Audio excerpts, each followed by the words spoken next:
6,500 కోట్ల రూపాయలు మనం ఈనాడు వడ్డీలు కంతులు కడతా ఉన్నాము. అంటే సంవత్సరానికి 75,000 కోట్ల రూపాయలు.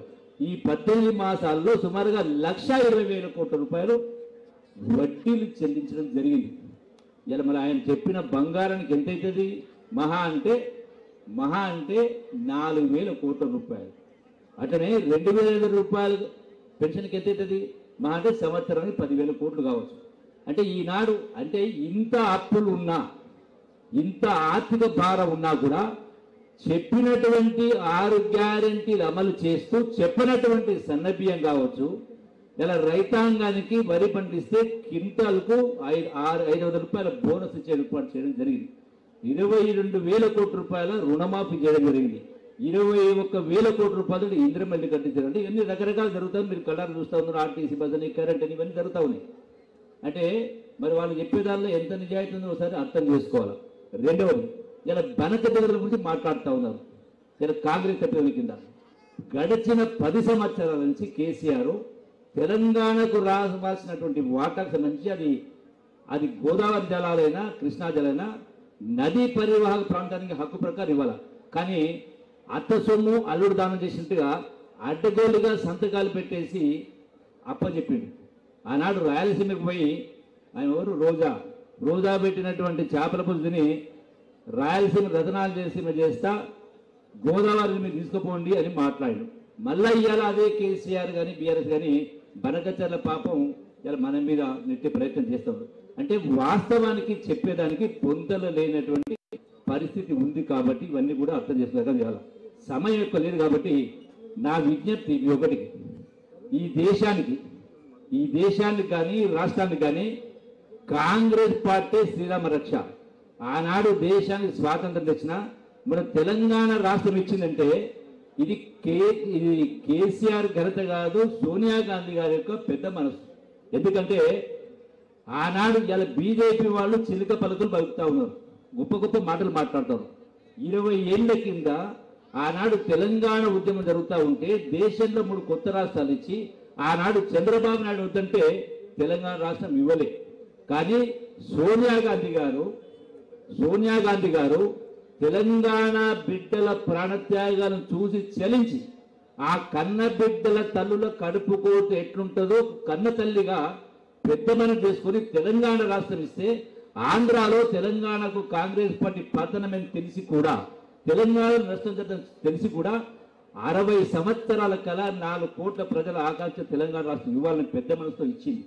ఇలా వచ్చింది కాబట్టి ఈనాడు ఈ సంక్షేమ అభివృద్ధి కార్యక్రమం జరుగుతూ ఉందంటే దానికి ప్రధాన కారణం కాంగ్రెస్ పార్టీ, సోనియా గాంధీ గారు. ఇలా అటువంటి కాంగ్రెస్ పార్టీ సోనియా గాంధీ గారికి ప్రధానమంత్రి పదవి కాడకాడకు వచ్చినా తీసుకోలే. ఆనాడు మన్మోహన్ సింగ్ ప్రధానమంత్రి చేసింది. రాహుల్ గాంధీ గారు కాశ్మీర్ నుంచి కన్యాకుమారి దాకా 5 మాసాల పాటు 4,000 కిలోమీటర్ల పాదయాత్ర చేసి ఆయన కూడా ప్రధానమంత్రి 2009లో కాంగ్రెస్ పార్టీ మెజార్టీ ఎంపీలు కలిసి కాంగ్రెస్ ప్రభుత్వం కేంద్రం ఏర్పడ్డా కూడా ప్రధానమంత్రి పదవి తీసుకోలేదు. ఈనాడు కూడా మళ్ళీ అదే తపనతోటి ఇలా పేదల పక్షం వహించి పనిచేస్తారు. అందుకని ఇలా బీజేపీ పార్టీ రకరకాల మతాన్ని బూచిగా చూపించి రాజకీయాలు చేసి ఏర్పాటు చేస్తూ ఉన్నారు. ఈనాడు 2 కోట్ల ఉద్యోగాలు ఇస్తూ ఉన్నారు. ఎక్కడ పోయింది? ఇలా తెలంగాణకు ఏమో 0, అదే ఆంధ్రాకైనా, బీహార్కైనా, యూపీకైనా లక్షల కోట్ల రూపాయలు ఇస్తూ ఉన్నారు. అంటే సవతి తల్ల ప్రేమ చూపిస్తూ ఉన్నారు. అందుకని బీజేపీకైనా బీఆర్ఎస్కైనా ఓట్లు అడిగే హక్కు లేదు. కాబట్టి మీ అందరితో విజ్ఞప్తి, ఇక్కడ ఉన్నటువంటి వాళ్ళందరూ కూడా పదవులు వచ్చినట్టే మీ అందరి ఆశీర్వాదం వల్ల వచ్చినాయి. ఇప్పుడు పదవులు మీకు రావాలా అంటే సర్పంచ్ అయినా, ఎంపీటీసీ అయినా, జడ్పీటీసీ అయినా, ఎంపీపీ అయినా, సివిల్ చైర్మన్. అందుకే ఇవన్నీ కూడా వాస్తవాలు. అంటే ప్రభుత్వం చేస్తున్న సంక్షేమ అభివృద్ధిగా గడప గడపకు తీసుకెళ్లాలి. అది జరగాలంటే ఖచ్చితంగా గ్రామ స్థాయి అంటే బూత్ స్థాయి నుంచి తాలూకా స్థాయి ఉన్న నాయకులందరూ కూడా బూత్ కమిటీలు ఉంటాయి. బూతుకు 10 మంది, బూతుకు 1000 ఓట్లు. అంటే మనిషికి 30 ఇండ్లు.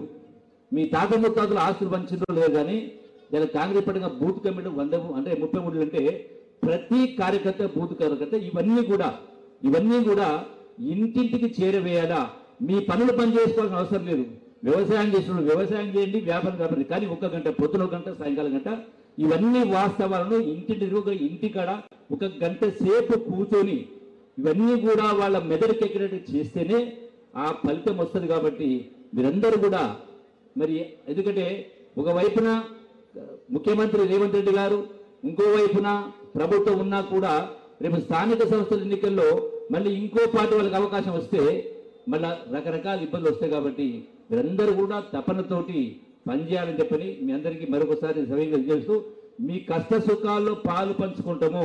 ఒక విషయం చెప్తా ఉన్నా, జిల్లా ఇన్ఛార్జి మంత్రిగా ఖచ్చితంగా ప్రతి నియోజకవర్గంలో ఎమ్మెల్యే ఉన్నా లేకపోయినా ఇలా ప్రభుత్వం వచ్చిందంటే మీరందరూ కూడా కాంగ్రెస్ జెండాల భుజాలు వేసుకొని కష్టపడి పనిచేసినట్టు అధికారం వచ్చింది. కాబట్టి మీకు ఎవరు ఎన్ని ఇబ్బందులు పెట్టినా మీకు అండగా ఉంటాం.